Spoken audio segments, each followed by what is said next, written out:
Hello there! I am now driving the new Mercedes GLC. Alright, like all my car reviews, I have no idea about what spec this car is, what usually media cars are of the highest spec. Okay, usually. So I've noticed the interior, the panoramic roof, the really high definition 360 camera, the Burmester speakers, and the whole thing looks very high spec. Even the seats, even the headrest is powered.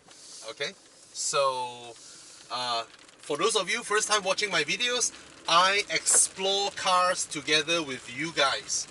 Alright, and I have explored more than 1,000 cars together with my audience.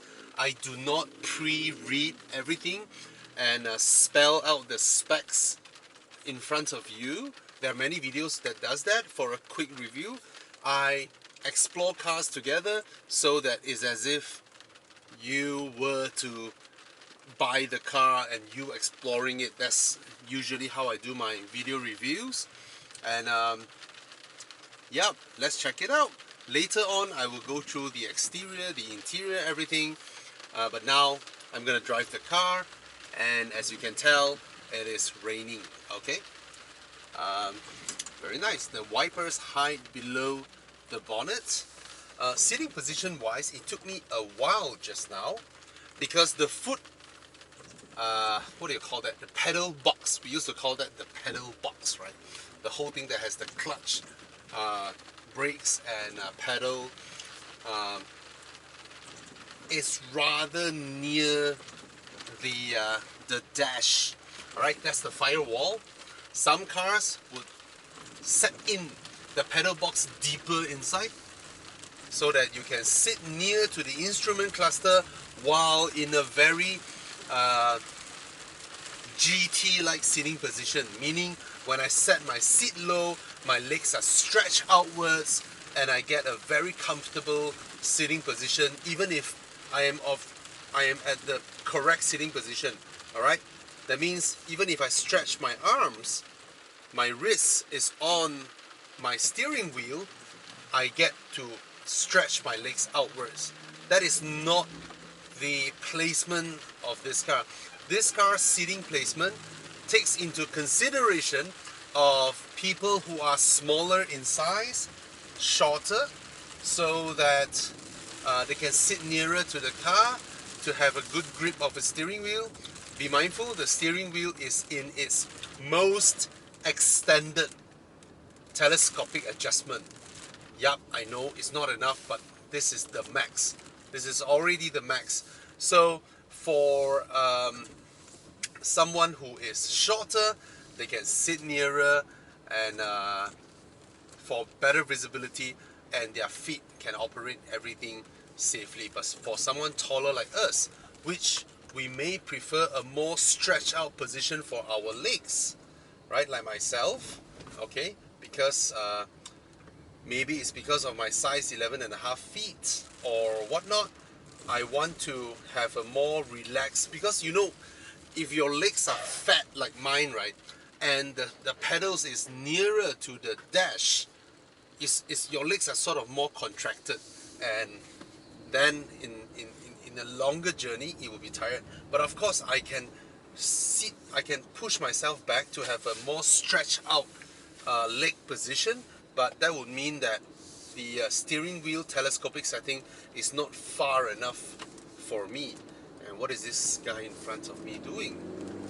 And you need power when situations like these arise.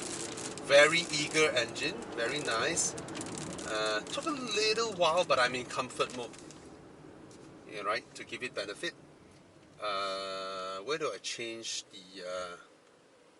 oh, interesting, when I come to a halt, it detects a traffic light, it will come up with traffic light camera.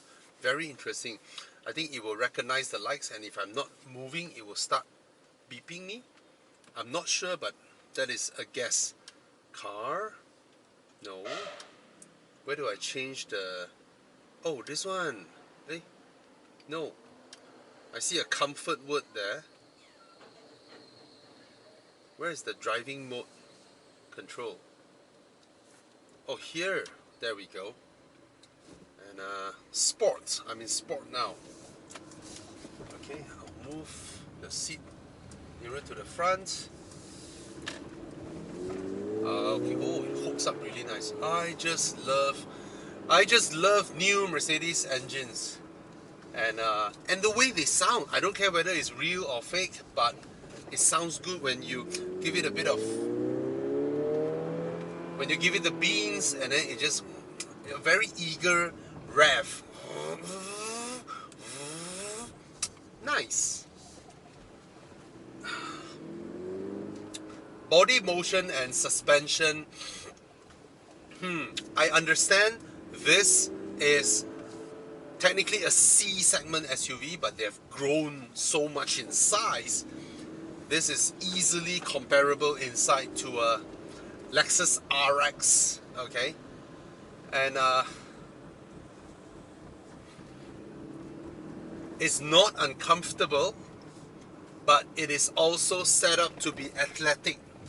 So what I mean by that is that there are cars that slows down the reaction from the suspension, alright, when you are driving through, whether it is speed bumps or it is undulations, they slow it down. I don't mean air suspension, okay?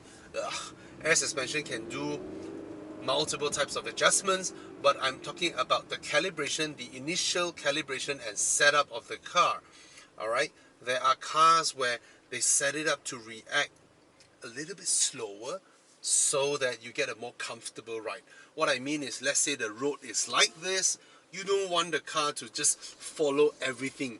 You want the car, the undercarriage to react to the road, but the passenger cell should mute the effect somewhat, so that it is not so uncomfortable inside, okay? But this one is set up to be more athletic, even though the buying proposition is not, alright? Nobody buys a GLC to carve around mountain roads. Nobody does that, okay? But if that's how it's gonna be, that's how it's gonna be, okay? Probably some AMG spec or whatnot. But I do like the interior ambience. Mercedes makes the most beautiful steering wheels, okay, and a lot of touch sensitive stuff, but it looks good, okay. And there are stuffs that you thought is touch sensitive, but then you can press it, but then it's also touch sensitive. A lot of that, I'll go through that later on when I'm talking about the car's interior. Alright, so far, hop into the car, drive it, I'm able to roughly use it and reach what I'm aiming for in less than 10 or 12 seconds, okay? Fairly easy for a large screen. That's not the case with the BMWs. They are extremely difficult to use these days, convoluted and all that. But Mercedes sort of, they group the things into icons, and then under the icon, the most used ones within that icon is shown and for quick access, which is pretty smart, pretty easy, okay? And let's go back to, is this touch sensitive? You see, this entire panel, for dynamic control, you have to press it, okay? Economy, comfort, I'm back to comfort, but I don't think it changes the suspension. But for volume, you can also press, but you can also slide. Alright, I'll mute it first, and that's as far as I explored. This one, when I got up, okay, I'm not going to talk about the interior, I'm talking about interior again. Anyway, visibility, sitting position, visibility, everything. The hood, I can see that the hood is made to bulge up to have a distance from the hood to the engine block down there. I don't think the engine block is that high. It's impossible. It is a 2-liter turbo, tiny engine, and that is probably to protect people who cross the road without looking, so that when they get hit by the car, there is a cushion of aluminium waiting for him, okay? The car picks up speed well, gearbox, Unlike those days of Mercedes gearboxes where they just have a mind of their own, this one is alright. This one is alright. The only thing that makes me keep noticing it so far when I'm driving it is the suspension reaction. It is, like I said just now, it reacts like a sports sedan. Okay, it definitely it reacts a bit more than what this car looks on brochure, because on brochure this car looks luxurious, this car looks big, inside it is big, it's for family use, and you expect it to be a little more subdued, but it's pretty athletically set up. Okay, soundproofing, let's try later, but Mercedes has never been exceptionally weak at soundproofing after the W205. In the facelift they improved it already. Okay, let's go. Put on the signals. Yeah, I know.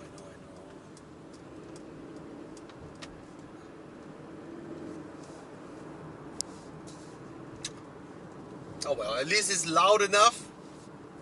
Oh my god, my hair. Oh my god. It rides alright.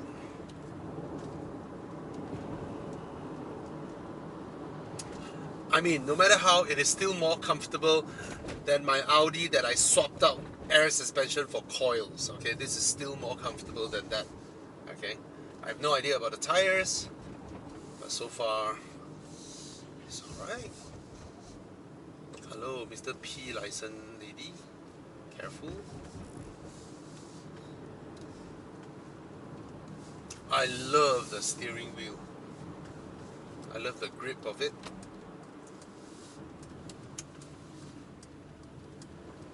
Ah, the transmission there. What are you doing? Oh, it's alright. Let me try it again. Yeah, there are a little bit more. Do I consider them scuttle shake? Basically, okay, they are scuttle shakes anyway. There is a little bit more than I wish it had, you know, because this is a new car. This is a media car, I know, with what's the mileage? How do I read the mileage? New cars. I give up. This is a good test on the transmission. Comfort mode, climbing, slow speed, picking up the speed. It's alright. Alright. Not the best I've tried, but it is not a deal breaker, okay? They have improved a lot in that respect. And let's go into dynamic and try a wet road full blast. Good, hooks up really well. Transmission, tire, drivetrain, just pulls. Wet road. Oh, I love how it sounds. Not okay. By no means it is fast. All right, but it's just meaningful acceleration. You get your speed picked up, and you get to go where you want to. All right, BMW, don't come. I know you're a 6 Series, but I'm a more expensive car now. It's alright. If you're thinking of buying this, I think you can go ahead. Okay, but anyhow, let's look through the interior later on.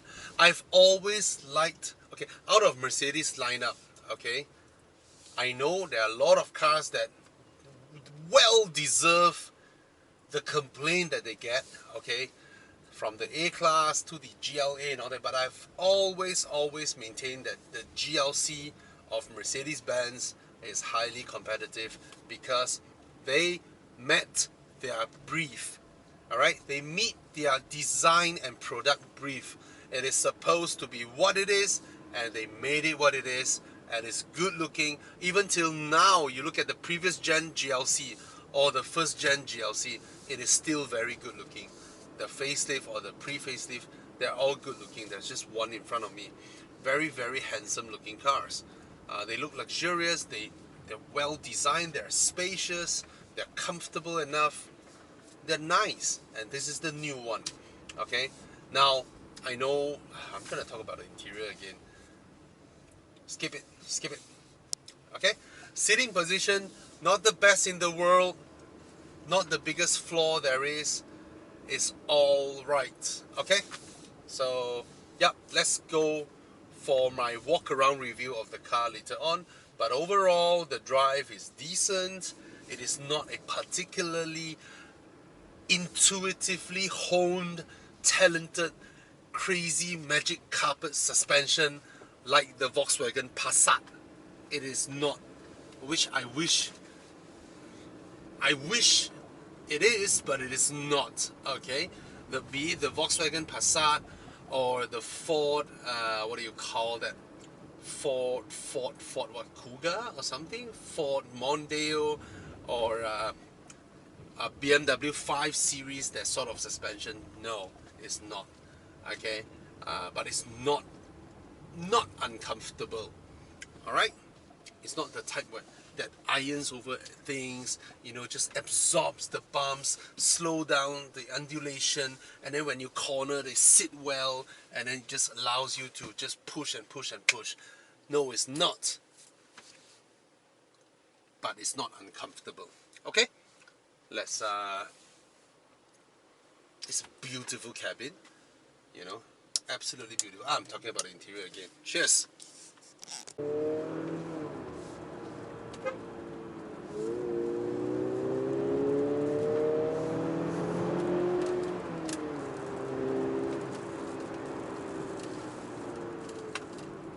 Oh, the brakes are fantastic. The brake feel is good. The clamping power could have been better, but the brake feel and the linearity of the brakes, fantastic. You see, it's a sporty setup. It is definitely a sporty setup.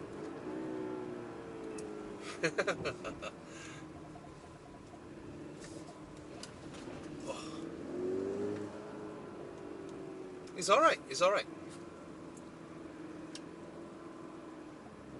Is it softer?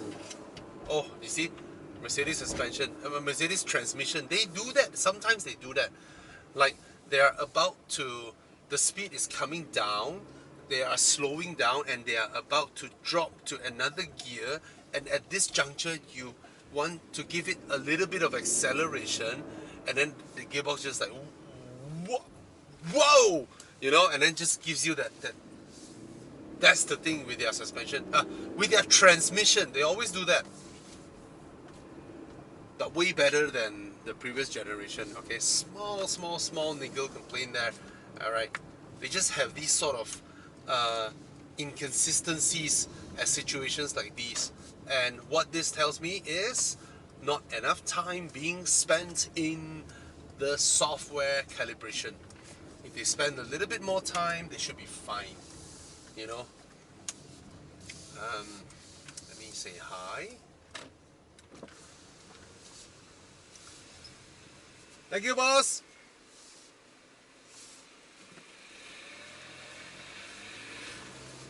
Let's do it. Whoa, really? The car thought I lost control there. It pulled me up. The seat belts. Yeah, I don't like that part, that when you cross the thing and then there's a little bit of remnant. You know, you cross this, right? That yeah, that's that small one. It's all right. What you want is the car to do. Yep, just and it's done. Not not that. Okay? And let's do this.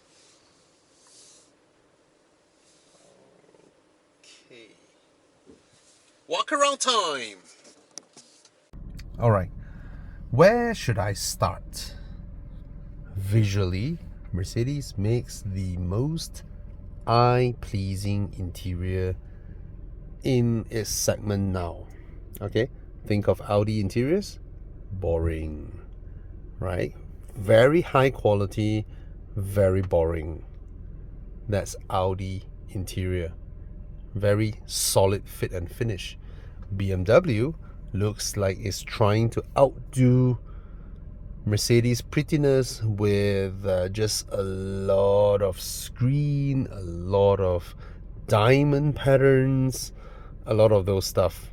All right, but they're well built. They're very well built. Okay, Mercedes, I would say, just beautiful, but don't go around. Don't do that. Don't do what I do. Do not do what I do. See, normal car buyers won't do all this. You will not. But that's how it is, okay? To save weight, they have to use plastics. And to fulfill their design brief, they have to use multiple pieces of plastics. And when you have multiple pieces of plastics together forming something, obviously you will have plastic crease, okay? And you can see this one is one part, the gloss black one. This one, the matte silver one, is another part. And then this one is another part. This one is another part. And within this one, you have two more parts.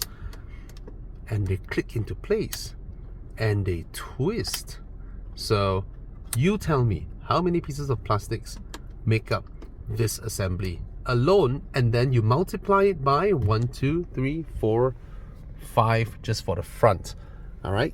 And then here you have what looks like carbon fiber. Until you look nearer, it's a pattern that looks like carbon fiber, which I don't mind because it serves the exact same purpose as real carbon fiber in the car, which means absolute zero purpose apart from aesthetics. So if it looks like it, it does the same thing as the real thing.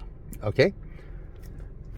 And I love all these little knurled patterns, which Mercedes do, BMW don't, Audi doesn't. I love all this, you know. I mean, of BMW and Audi and Mercedes-Benz, only Mercedes-Benz carries a little bit of that Bentley flair. Do you notice that? Only Mercedes-Benz carries that. But I also understand, and I also tell people that when it comes to brand, Mercedes is at this level, okay? Bentley is probably a little bit lower. How can I help? I don't need help, thank you. And then BMW, Audi, they're all there. Why do I say this? Cancel. Cancel. Please. Cancel. I can help you operate different functions easily and intuitively. You can see some examples here. Give it a try. If you don't know how to do more, you can say help at any time and I can explain what you can do. Cancel, please.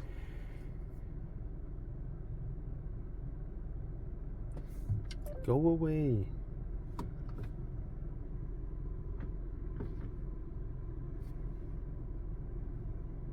Thank you so much. Oh, okay. Anyway, back to what I'm talking about. Why did I say so? Mercedes used to be at the very, very top. All right, competing against Rolls-Royce and all that.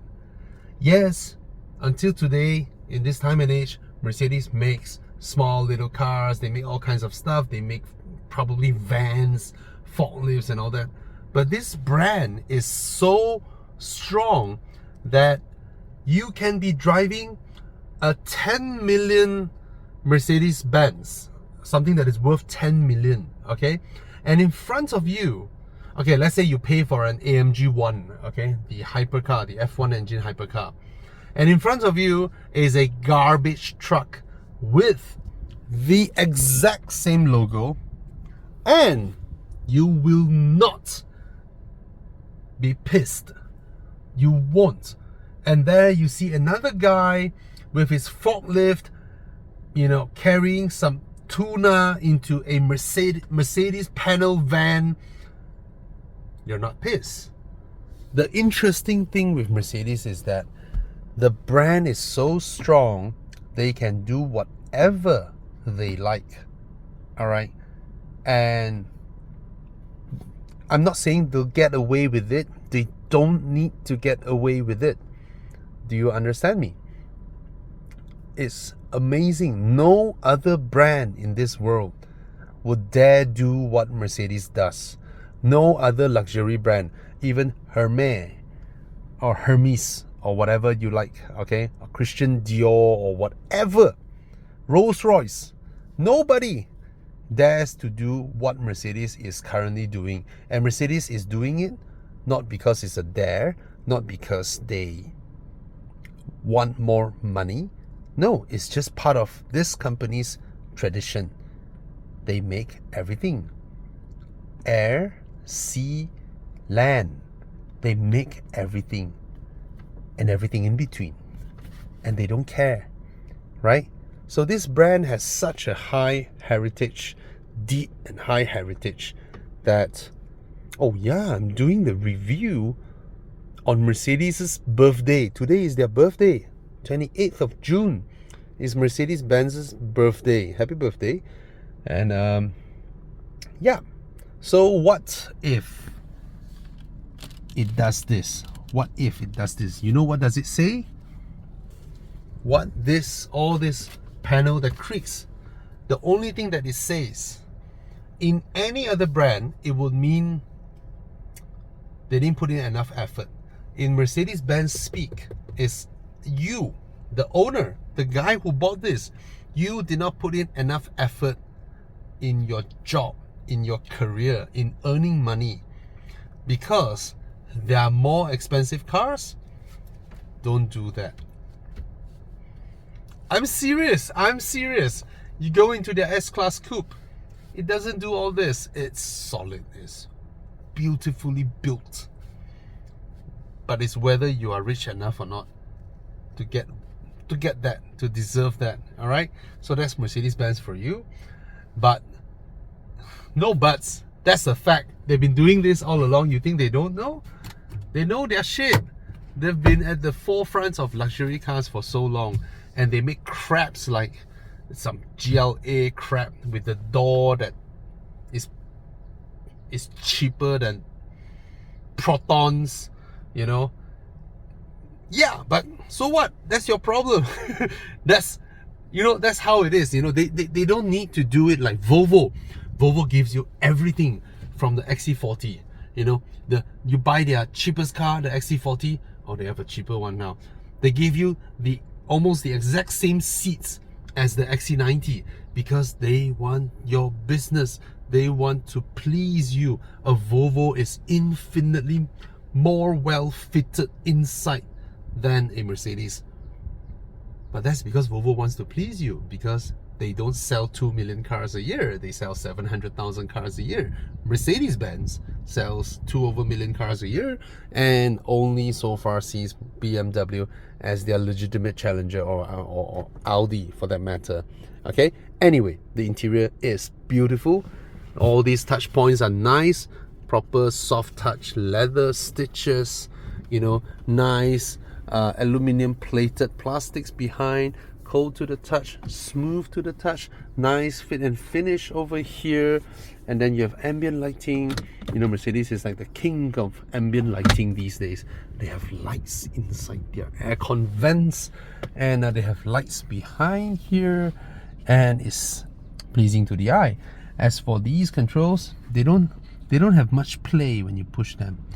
You know, sort of like a touch sensitive thing. I'm not appreciative of it. Vehicle is ready to drive. Shut down in 10 minutes. Why? Why do you want to do that? All these are nice to the touch, okay? And these are lovely. The speaker grills, no longer as sharp as when they first appear in previous generation GLC and W205C+. Now at least they smoothen the surfaces. Okay? It's not as sharp, the laser cuts. These are nice. I've never seen someone mix these two together, and I think it's of great effect. You know, this sort of like a aluminium emboss effect on the place where you open and close your windows. That's the thing. I think Mercedes is really smart in doing these things. When you got into the showroom, you open the door and you sit inside here, and you are immediately wowed by all this because it's just so nice.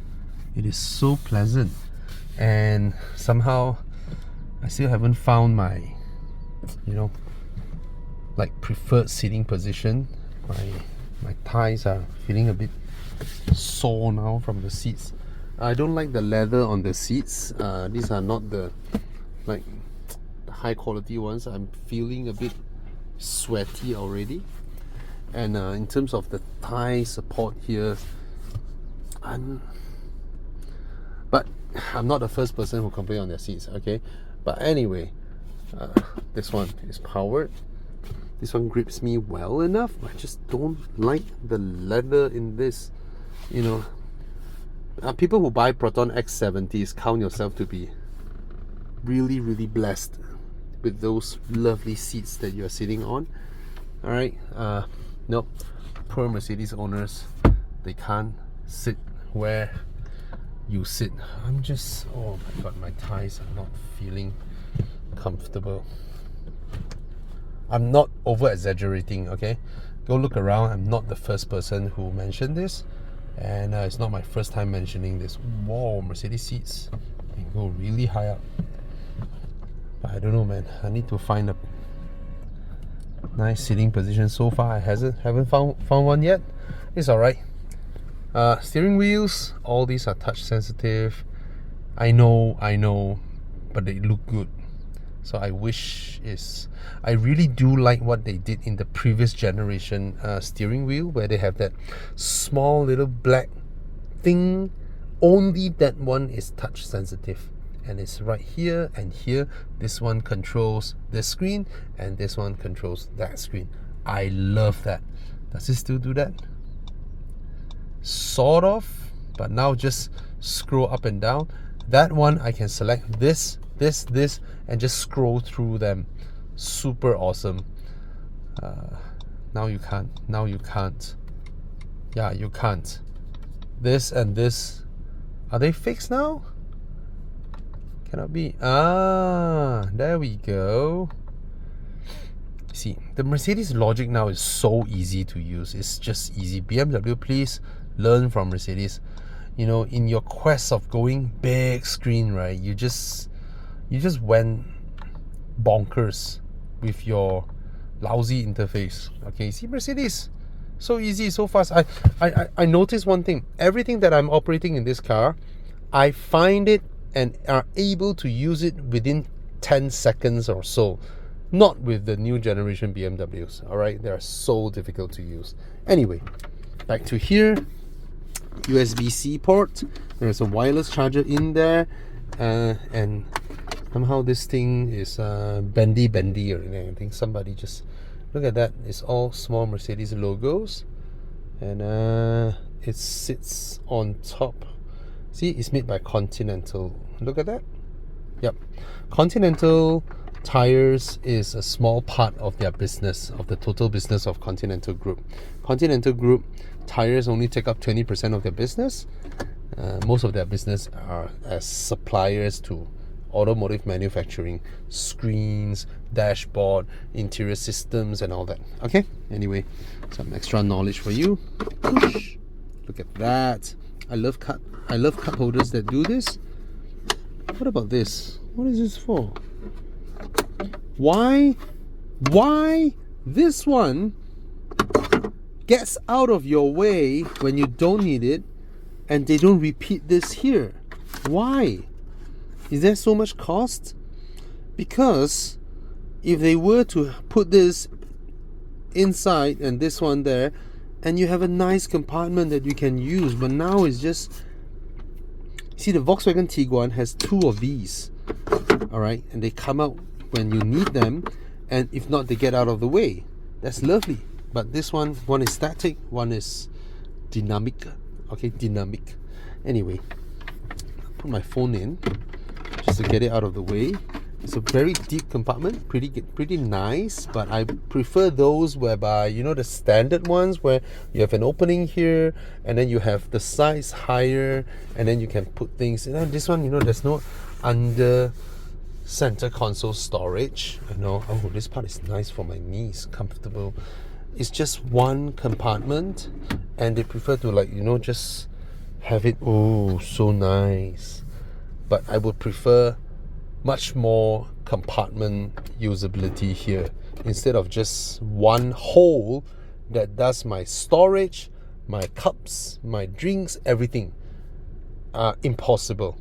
That will mean that this car has very low practicality when it comes to in-car storage. But this one at least is big enough. But no one's gonna store much stuff over here, you know, apart from your anyway, USB-C ports as well. It's a big storage, carpeted, of course. Beautiful keys. Mercedes makes beautiful keys, way prettier than BMW or Audi keys these days. They're just cold to the touch and very nice and very beautiful. Okay, yeah, so I would say very low score for in-car storage. Anyway, oh, this one almost full length, sorry for that. Pretty nice, covered here but accessible in a way, but it's still, the opening is big enough. You can put a large bottle here. You see how they indent the speaker? They bend it in so you can put a large bottle over here. And one thing, I'm very happy to report this. Let me switch on the lights first. Do you see this little shiny panel? This one?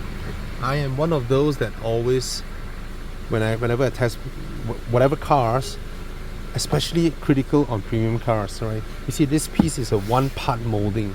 All right, now Mercedes use high quality hard plastics. You see, the hard ones, but doesn't hurt your knuckle. High quality. And here, they always need molding lines to keep it strong.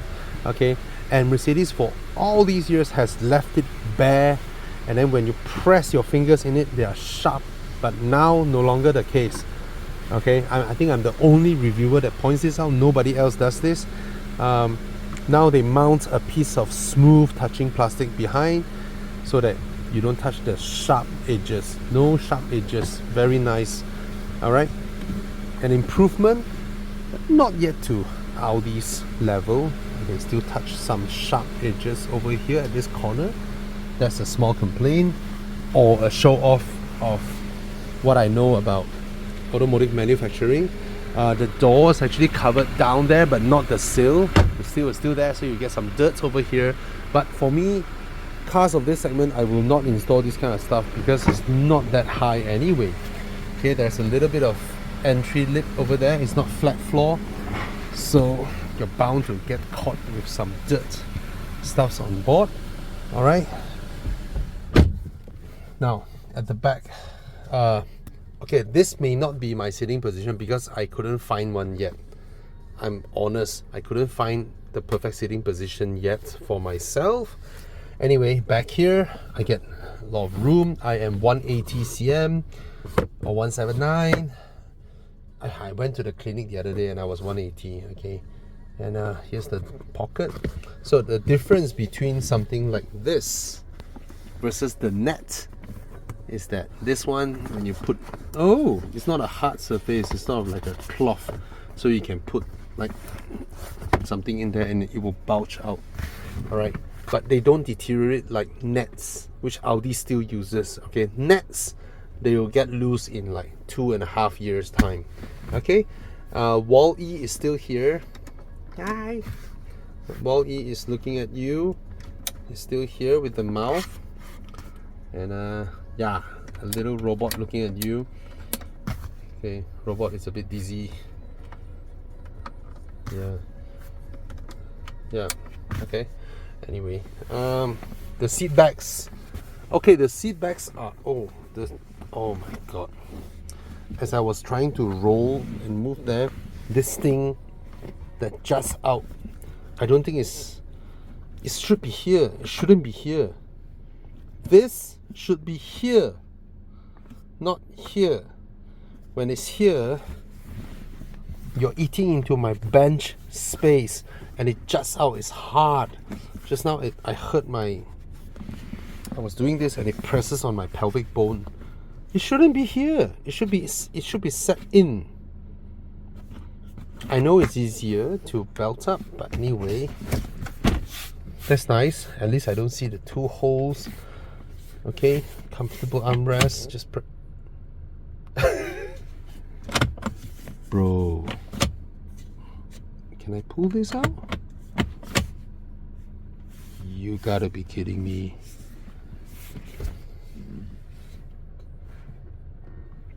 There must be a cup holder hiding inside, right? No. No. What's in there?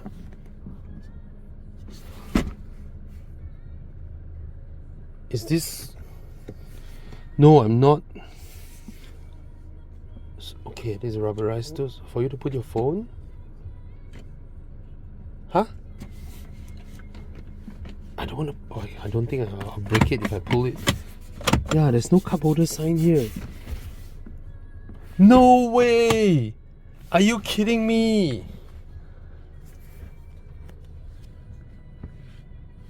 Okay, first of all, the seat back is pretty upright. Okay, it's pretty upright. Why people complain about XC40 seat back being upright and this is like almost the same? And legroom as well for XC40. And headroom as well. It's almost the same.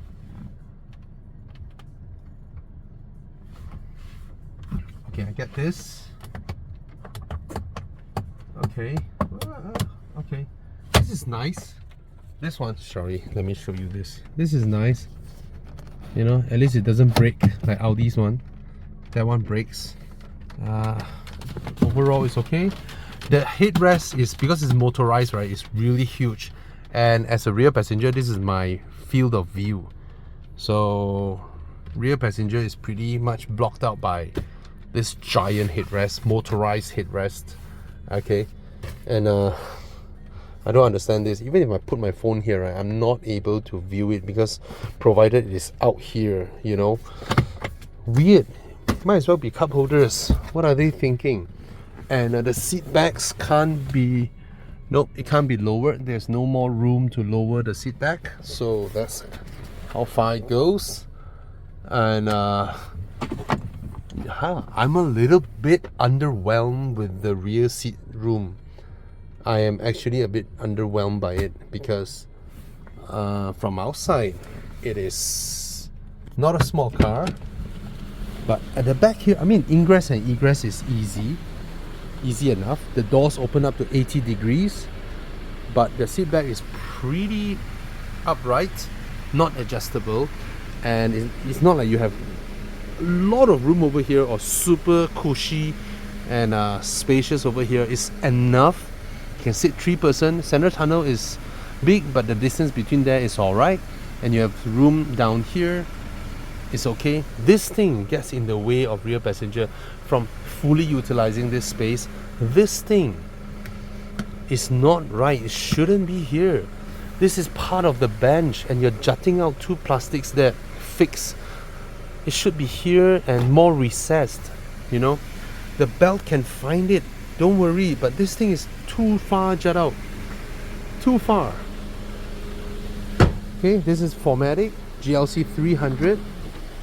Good looking car, very good looking car. Huge boot. They should have optimized it. They should have optimized some of it for the passenger room. The boot is huge. Alright, nice skid plates, very nice. Oh, finally some gloss buttonry for lovely. As you pull this, beautifully engineered, fold flat out, and that's the tonneau cover. Okay, I don't think the tonneau cover has any high-tech stuff that, you know, like, no, just like that. done. Alright, it's not the type that automatically retracts. Now let's see the final test. Can you store the tonneau cover? Can you? I think you can. This one on the right side, this one on the left side that goes all the way in is for you to store the tonneau cover. And this shape probably is. I'm not sure, but oh, I love the Mercedes basket. It's not a pun, but this basket is fantastic. And this undercarriage boot space is brilliant. You can store a lot of stuff here. So that's the thing, there is a lot of storage down there.